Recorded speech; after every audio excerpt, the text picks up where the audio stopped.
And joining me now to talk more about the devastating impact the tornadoes have left on Nashville's Catholic community is Bishop J. Mark Spalding of the Diocese of Nashville and Judy Orr, Executive Director of Catholic Charities of Tennessee. They join me now by Skype. Thank you both so much for being here with us. First off, I'd like to start off by saying our hearts go out to everyone there in Nashville, and we're praying for all of you during this tragic time. We also Thank you so much, Tracy. Absolutely, absolutely. And we'd like to know how you guys are doing and how your parishioners are doing. Well, I'm amazed by the faith, hope, and love I'm seeing in all our parishioners.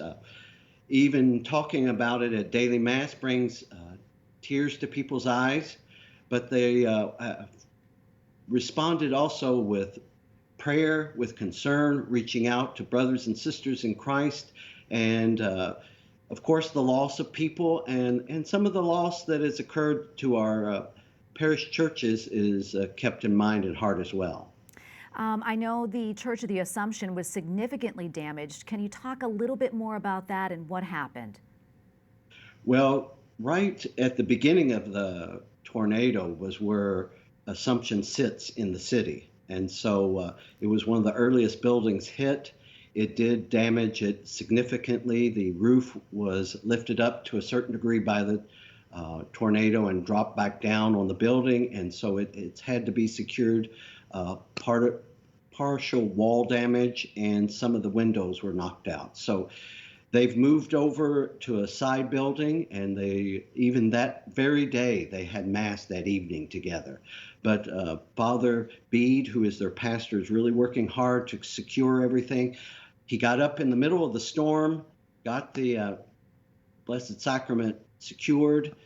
Everything was after that. He knew he could face anything else that he had to face in that parish. But they're doing fine under the circumstances, but they'll go forward.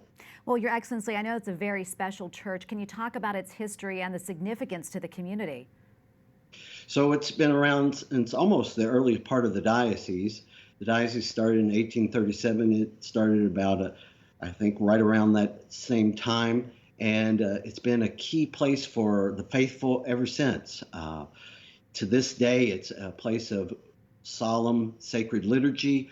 Father Bede truly leads the people well in prayer and devotions there. So it is a beautiful structure. Maybe you've seen some of its pictures in some of the releases out on the internet, but it truly is near and dear to the people's heart. I visited there and visited Father and saw some of the parishioners cleaning it up the space, and it was just powerful to see, but they're going to rebuild. They have the faith, and they're going to be there for many years to come. Well, Judy, I'd like to bring you in on this conversation. Tell us how we can all help in your efforts to rebuild and anything else you may need down there in Nashville. Thank you, Tracy. First of all, we've had an outpouring of generosity from, of course, all people of all faiths in the area. And this neighborhood that was hit so hard is an older neighborhood.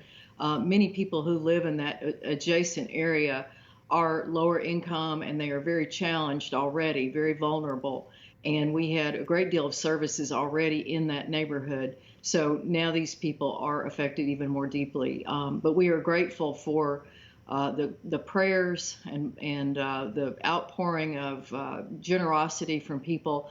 As is often the case, it's difficult for us to manage a lot of physical donations. The best thing people can do is to go to the website for the diocese or for Catholic Charities to make monetary donations so that we can make the purchases that will help people in the short and long term. All right. Well, thank you both so very much for being with us. Bishop J. Mark Spalding of the Diocese of Nashville and Judy Orr with Catholic Charities down there. Thank you again, and we are praying for you. Thank you so much, Tracy.